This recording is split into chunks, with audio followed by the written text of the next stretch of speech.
మన పండుగలు ప్రపంచాన్ని ఆకర్షిస్తున్నాయని చెప్తున్నారు మంత్రి జూపల్లి గారు. ఆ కోవలోనే కైట్ అండ్ స్వీట్ పండుగ పరేడ్ గ్రౌండ్స్లో సంక్రాంతి సందర్భంగా గ్రాండ్గా నిర్వహణ.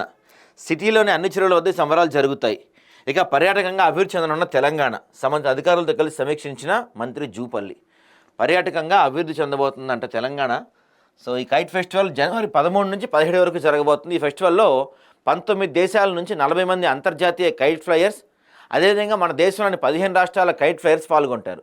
ఈ ఉత్సవంలో వివిధ రాష్ట్రాలకు చెందిన స్వీట్ స్టాల్ కూడా ఏర్పాటు చేస్తున్నారు. అంతేకాకుండా జనవరి 16 నుంచి 18 వరకు హాట్ ఎయిర్ బెలూన్ షో కూడా నిర్వహిస్తున్నారంట.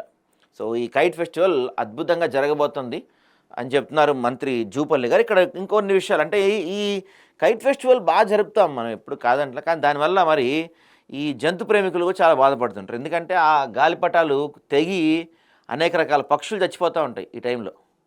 అంతేకాదు ఎంత చెప్పినా, ప్రభుత్వాలు ఎంత చెప్పినా, పోలీసు వాళ్ళు ఎంత స్ట్రిక్ట్గా వ్యవహరిస్తున్నా, ఏం జరుగుతున్నా ఈ మాంజాలు మాత్రం వాడుతూనే ఉంటారు. చైనా మాంజా కాకపోతే ఓల్డ్ సిటీ మాంజా, ఏదో మాంజానే వాడుతూనే ఉంటారు. మాంజా వాడకుండా ఉంటారా? గాలిపటాలు మామూలు దారం తెగరెత్తారా?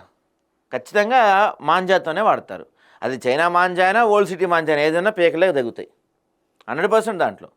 ఓల్డ్ సిటీలో మాంజా అక్కడ అదేమేరియా ధూల్పేట దగ్గర ఇదంతా ఒక మాంజా దొరికిద్ది. అది ఎట్లా ఉంటుంది? అది చైనా మాంజాకి దానికి తేడా ఏమైనా ఉంటుందా? ఆల్మోస్ట్ ఒకటేలా ఉంటాయి, రెండూ కోసుకుంటాయి. ఇప్పుడు గాలి అది తెగి కింద పడితే పీకలు ఏదైనా కట్ అవుతాయి. కాబట్టి జనాలే జాగ్రత్తగా ఉండాలి కొంత. ఇవి కూడా ఇప్పుడు ఈ కైట్ ఫెస్టివల్ లాంటివి కూడా మీరు నిర్వహిస్తున్నారు, చాలా మంచి విషయం, నేను కాదంటలేదు. కాకపోతే వీటిని ఏం చేయాలంటే కొంచెం సిటీకి దూరంగా, అంటే శంషాబాద్ లాంటి ప్రాంతాల్లో అలాంటి చోట నిర్వహిస్తే, అంటే శంషాబాద్ మళ్ళీ ఫ్లైట్స్ ఇబ్బంది అంటారేమో, ఎటో కొట్టు నా ఉద్దేశం అవుట్కట్స్లో నిర్వహిస్తే ఇబ్బంది లేకుండా ఉంటుంది. ఇప్పుడు ఇదేంటి పరేడ్ గ్రౌండ్స్ అంటే centre of the city, core of the city కదా. సో ఈ ప్రాంతంలో జనాలు విపరీతంగా తిరుగుతూ ఉంటారు, అనేక రకాల పక్షులు ఉంటాయి, మరి వాటికి ఇబ్బంది కలిగే అవకాశం కూడా ఉంటుంది కదా. ఆలోచిస్తే బాగుండేది, అక్కడెక్కడైనా పెట్టుంటే బాగుండేది. సరే అంతర్జాతీయంగా అందరూ వస్తున్నారు, బాగుంటుంది, కాదంటలేదు.